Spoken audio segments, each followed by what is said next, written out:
You're a US citizen. You're considering renouncing your US citizenship potentially, and you want to know what tax consequences you might be exposed to, so stay tuned. This video is for you.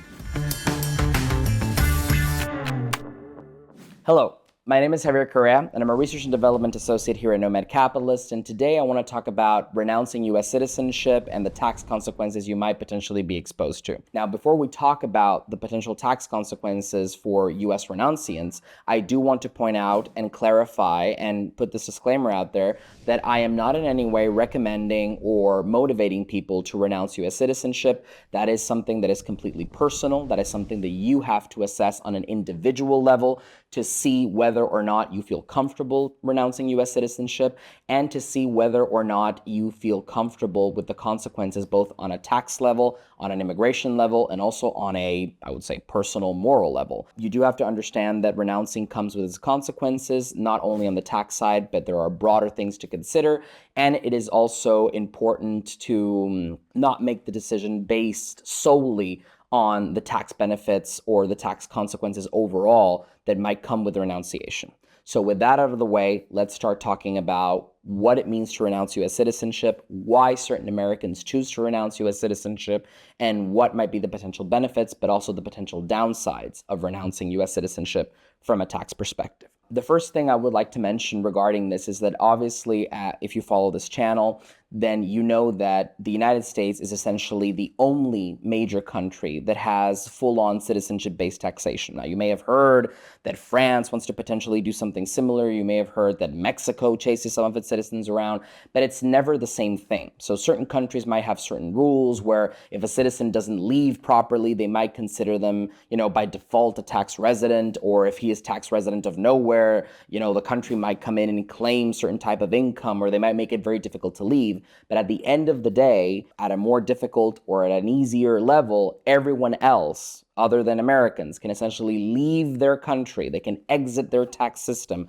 without having to renounce their citizenship. And the reason for that is that most countries around the world have a residence-based taxation system, meaning that you are only taxed if you are a resident of that country. Now, that has a lot of variations. We did another video on different types of systems. You have the non-dom, you have territorial. Now, that has a lot of nuances, but overall, the rule is you live here, or potentially your center of vital interest is here, therefore we will tax you. However, if you only have a passport, you only have an ID card, the only thing that links you to that country is citizenship, other than the US, no one else will bother you in terms of taxation. The US is pretty unique with this. So not only will Americans continue to pay US taxes regardless of where they live, or potentially maybe with the exclusions and everything, might be able to reduce it substantially, but still have the reporting requirements. But also, the system is created in such a way where it might be expensive to leave. The only real way in which you can basically divorce the IRS is giving up your citizenship. And in order to do that, you have to go through a process where the IRS will determine whether or not you are something that is called a covered expatriate. So what is a covered expatriate? Essentially, a US citizen that meets one of the three following criteria. Number one, a net worth of $2 million or more. So think about your global assets. Think about everything you've built. Think about your businesses. Think about your real estate. Think about your gold. Think about your stock portfolio. If it's worth $2 million or more, you are triggering the exit tax. Okay, so that's number one. Number two, if you are a high earner and you've been paying a certain amount in income taxes to the US, a certain average for the past 5 years, which goes up every year, indexed for inflation. So again, you're a high earner, potentially you will trigger the exit tax. Again, even if your net worth is not $2 million or more. And then the final way in which you can trigger the exit tax is simply not being in compliance. So maybe you're not a high earner, maybe you don't have a net worth of $2 million or more, but you haven't filed your taxes. Maybe you're a digital nomad and you've just forgotten to file that 1040 for a few years. If you cannot prove that you've been compliant in recent years to the IRS, then you will potentially trigger that exit tax. So there are three ways in which you can do that. There is an interesting thing that is worth noting, which is that there are also exceptions to the exit tax, and I'll get to that in a minute. But before, I want to basically explain to you how the exit tax works. So the exit tax is essentially a deemed disposition tax, right? So what that means is that it is essentially like an unrealized capital gains tax. If that sounds familiar to you, yes, that is essentially the same kind of tax that Kamala Harris was proposing to kind of like implement if she had won the US presidential election the past November. So basically, unrealized capital gains tax is the government will consider or will treat you for tax purposes as if you had sold an appreciated asset, even though you have not sold it. So let's do a basic example. Let's say that I'm a US citizen and I buy Apple stock at $100 a share, and then that shoots up to $500 a share. Then I have $400 of capital gain. Normally, I would only be taxed on those gains if I actually sold my Apple shares. Now, if I'm going to renounce US citizenship and I meet one of the criteria that I outlined before, then the US government will treat me as if I had sold those Apple shares, even though I have not sold them. So I will be paying a capital gains tax, even though I have not disposed of these assets, even though I have not sold these assets. And that applies to stocks, that applies to real estate, that applies to gold, that applies to any asset that might have accumulated value or appreciated overall. Obviously, with this explanation, you can see that if you are in a situation where you potentially just sold your business for a very high sum of money and you just have cash sitting in the bank, then potentially renunciation won't affect you that much because cash does not appreciate. It simply sits there. So depending on your situation, you might be able to say, even though you're a covered expat, you might not trigger exit tax consequences. That is also something important. The fact that you are a covered expat does not necessarily mean you will pay exit taxes. Those are two different things that I guess most covered expats have in one way or another some kind of asset that will trigger exit tax consequences. It is also important to note that in addition to, selling maybe your assets prior to renunciation, you also have basically an exclusion from the capital gains deemed disposition tax when you renounce. So every year that is adjusted for inflation, I believe for 2024, the amount is 866,000 United States dollars, meaning that the first 866,000 in appreciation that you may have held in your assets is tax-free. The US government will not tax you on that appreciation. So again, even if you're a covered expat, you will benefit from this exception, from this exclusion, and that might also help you lower that tax bill. I mentioned a couple of seconds before or a couple of minutes before that there are some interesting, basically, exceptions to this rule.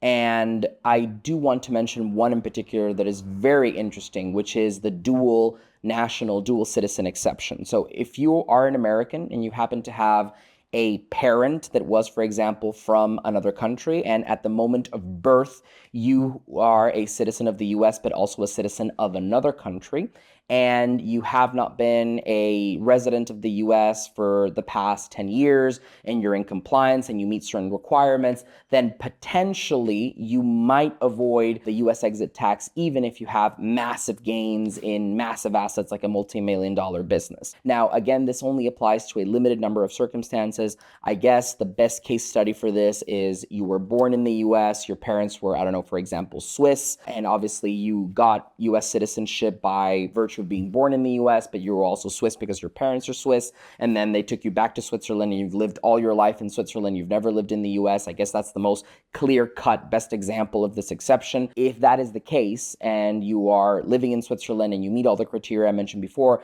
then even if you're a multimillionaire, even a billionaire, you might potentially avoid the exit tax. So all of this to show you how immigration and taxation can be linked and how getting that citizenship by descent might be even more valuable in the case of US citizens than you initially thought. Now, unfortunately, if you get multi-citizenship by exception through their program, if you get a Caribbean citizenship by investment or a citizenship through marriage, that is not going to work. It has to really be that at the moment of birth, you acquired both US and whatever other citizenship, and you really have to make sure that you have basically a stronger connection to that foreign country than you do to the U.S. So there are a couple of rules that you have to follow, but essentially it is very much possible to do so. Once you renounce U.S. citizenship and once you have cut the umbilical cord, so to speak, then you cease to be a U.S. person for tax purposes, and that means no more FBAR, no more reporting your foreign corporations on Form 5471, no more having to involve the U.S. government and the Treasury Department in your affairs. There's a bit more liberty when it comes to international business, but you do have to consider certain important elements. Number one being that according to U.S. laws, people who renounce solely for tax avoidance purposes might not be allowed back into the U.S., and that is even if you manage to get a Canadian passport or an Irish passport or a UK passport. So even if you have a citizenship that allows you to travel to the US without getting a visa, it is not guaranteed that you'll be allowed in. So you do have to take that into consideration. The second element is, well, basically linked to what I just mentioned. If you do not have one of the passports that is part of the visa waiver program, or essentially a Canadian passport, then you will also have to get a visa to go to the US, like most people around the world. So imagine being a former American, you're going to have to go to the embassy and you're going to have to potentially get a non-immigrant visa to go to the US. So that may be a B1, B2 visa to visit for business or for pleasure. So for example, me as a Venezuelan, I have a B1, B2. I go to the US as a visitor for business or for pleasure. You can stay up to 6 months at a time. It is a visa that allows you to visit, but it does not allow you to work in the US. It does not allow you to do business, I guess, on the ground on a large scale. You can do certain business activities. You can go to conferences. You can potentially go to seminars. You can go to negotiate contracts. You can go to a shareholders meeting, but nothing that involves really on the ground work in the US would be allowed. And again, the consular officer of the US has the right to either approve or deny that B1, B2 visa, and oftentimes they would not understand why a US renunciant would want to get a tourist or a business visa shortly after renouncing. There are other options, so you could go potentially for some kind of E2 visa that is also like a non-immigrant visa, and you could potentially, get access back into the US that way. It does involve, having a business in the US. It does involve having a minimum investment of around $100,000 to $120,000. In certain cases, you can have a minimum investment that is a bit lower than that, but it has to be substantial. Substantial is not really defined by the US government for the E2 visa, but I guess it really depends on the type of business you're opening, right? So it's not the same to say that you're going to start a car factory than to say that you're going to start a restaurant or a food truck. So depending on the type of business, you will have certain minimum investments. With an E2 visa, you could potentially stay in the US for up to 2 years. And so former citizens who manage to get this E2 visa access, I guess, are at a better level in terms of access to the US. So things to consider. There are other options. If you're a talented individual, I guess you could go for an O1 if it's really exceptional, an L1 if you're an intercompany transfer and you have a global business that maintains a US office. Potentially that could be a way back into the US. So there are ways, but again, it's not guaranteed. So you do have to realize that a US embassy, a consular officer would have to grant you this visa in order for you to get back into the US. Also, another thing to consider when you're a US renunciant, and I've seen this happen, is you renounce U.S. citizenship because you don't feel identified with the U.S. anymore in terms of its values, or you don't want to maintain that tax nexus to the U.S., but then you want to go back and see friends and family, and ultimately you manage to get that non-immigrant visa or that Canadian passport through descent or whatever it is, and then you come back to the U.S., and then you spend a lot of time in the US and you again trigger US taxation. So when you're a non-immigrant, taxes work differently in the US. When you're a non-resident alien, you have to follow the rules of the substantial presence test. And in a nutshell, that means 120 days a year in the US max. Now you can play a bit around with that number because at the end of the day, it is an average of the days you spend in the current year, and then you have to add up a third of the days you spend in the US the year before, and then you add up a sixth of the days you spend in the US the year before that. So potentially you could play around and you could manage to get a number that is slightly higher in certain years and slightly lower in others. But overall, if you wanted to spend an average an even number of days in the US, it would be about 120. Certain people go over that. And so it's unfortunate because you go through the process of renunciation. And then on top of that, you pay the taxes, you do everything you have to do, and then you end up back in the tax net that you wanted to avoid in the first place. So in addition to the formula I just mentioned, you also have to spend 31 days in the US on the current year in order to trigger that substantial presence test. But again, things to consider. The other element that I believe is important to consider is that if you have deferred compensation plans, if you have retirement plans, then there are some consequences that are very specific to those kinds of assets as well as trusts for U.S. renunciants. All right, so if you have any of these things, then there are certain different rules that apply to you. So this is very specific, and I'm going to allow myself to read something to you so you see how specific this is. Deferred compensation plans for renunciants. So deferred compensation plans include things like pensions, annuities, simplified employee pension plans, simple retirement accounts, stock options, which is a pretty big thing for a lot of the executives out there. If you got stock options, you're going to want to listen to this. Stock appreciated options as well, restricted stock units, or other deferred retirement arrangements. So all of these things, if you have one of these, pay close attention because the rules are a bit different. The timing of U.S. tax on retirement arrangements, right, compensation plans, depends on whether the particular plan is classified as eligible or ineligible. And this is going to be really, really important. So eligible deferred compensation plans are subject to a 30% withholding tax. You heard that right. 30% withholding tax, only when the taxable distributions are received in the future. So basically, if it's eligible deferred compensation plan, you are going to have that 30% tax, and it applies to you only when a future distribution is received, meaning that if it's an eligible plan, you're in the clear. You don't have any immediate tax consequences at the moment of renunciation, but you will have a higher tax bill later on when you want to actually take a distribution. And in fact, in many cases, you even have to waive any potential treaty benefits that you could get by becoming a tax resident of another country after you renounce U.S. citizenship, right? So in order to be classified as an eligible deferred compensation plan, you have to meet the following criteria. So the amounts have to be payable by a U.S. payer or a person who elects to be treated as a U.S. payer for purposes of withholding tax. You must notify the U.S. payer of your status as a covered expat. So you do have to meet that compliance requirement. It's important that you do that. Otherwise, it's not going to work. And again, you must waive reduced withholding rates provided by any treaty. So I guess you can take a look at this as a way of the U.S. not only getting a final bite at the apple before you exit the system, but also still having a certain degree of pressure and a certain degree of influence over what happens after you've renounced. Now, for ineligible compensation plans, which, for example, many Canadian plans fall under this rule, and I know many Canadians are dual citizens, which is why obviously I'm mentioning this. The income is taxable at regular U.S. income tax rates as if the taxable distributions were received on the day before the expatriation date. So if the deferred compensation plan is ineligible, then that means you're going to be hit with a pretty big tax bill, regular U.S. income tax rates on the day before you renounce, as if you received the entire compensation on one go. So you do have to consider that those rates can go up to 37% at this point.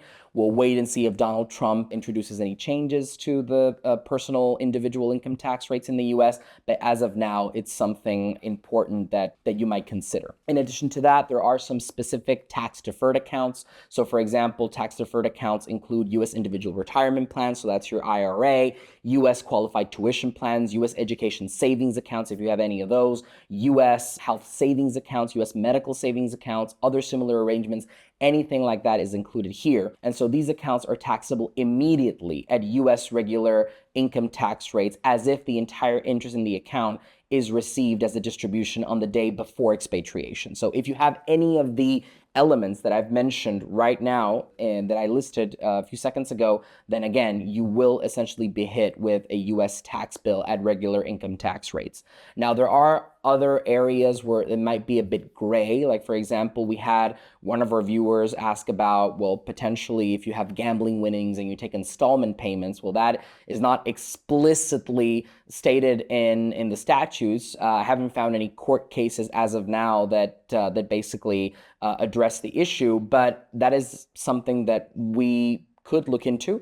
It is something that is very similar to basically some kind of deferred compensation. So the view would be that it would fall under the deferred compensation plan rules. But again, each case is very unique. Renunciation is very much a case-by-case basis. The assets have to be assessed by a proper tax professional. This is not tax advice. This is just, a guy on YouTube talking about some general rules for educational purposes. So if you have something very specific, like some gambling winnings, some lottery winnings, and you have like a kind of installment payment plan, then it's something definitely you need to sit down with an attorney or a CPA to really discuss this in detail to see exactly how those installment payments have been arranged, how the payments will be made, who the payor is, and depending on a series of variables, then potentially the exit tax could be assessed on that. In addition to all of this that I've covered in this video so far, I think it is also important, now that we're talking about renouncing U.S. citizenship potentially and the exit tax consequences, it is important to remind everyone of the fact that Donald Trump did make a pledge to end double taxation on U.S. citizens living abroad. Thus far, it has been a vague statement. That's all we've gotten from Donald Trump. We know that prominent economists like Arthur Laffer, who was an advisor to former President Ronald Reagan, has stated that he supports the policy. He has very openly mentioned the fact that U.S. citizen expats around the world are at a disadvantage when it comes to expats from the UK or Germany or France or Australia. So I think that we do have at least the right rhetoric from Donald Trump in terms of giving more tax relief to U.S. citizens living abroad. Now, will this mean that Donald Trump could potentially end citizenship-based taxation? I guess the answer is yes, that could potentially happen. Here at Nomad Capitalist, we don't believe that is the most likely outcome. However, we do believe that greater relief might be on the way. So what could greater relief mean? It could mean, for example, an increase in the amount of the foreign earned income exclusion. As of now, if you're a U.S. citizen and you spend 330 days or more outside of the U.S. in any given year, or if you're a bona fide resident of a foreign country or foreign countries, then you can exclude $126,500 from income taxation. If you plan it right, you might even also avoid, Social Security tax, self-employment tax, things of that nature. So could we see a scenario in which, that foreign earned income exclusion is basically made more robust and we have that increase to $500,000 or $1 million? Potentially.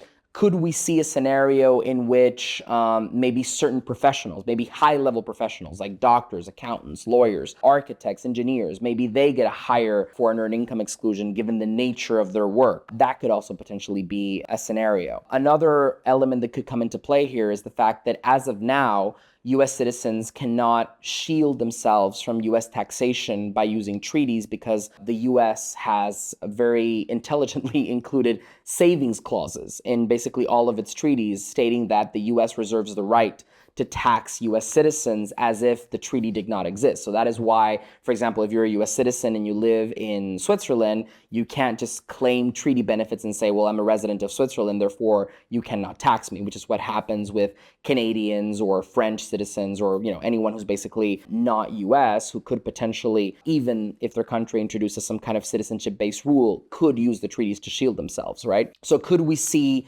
Donald Trump may be implementing some kind of policy whereby maybe Americans who move to treaty countries can get some greater relief? Sure. I mean, that could potentially happen. There are ways in which that can happen.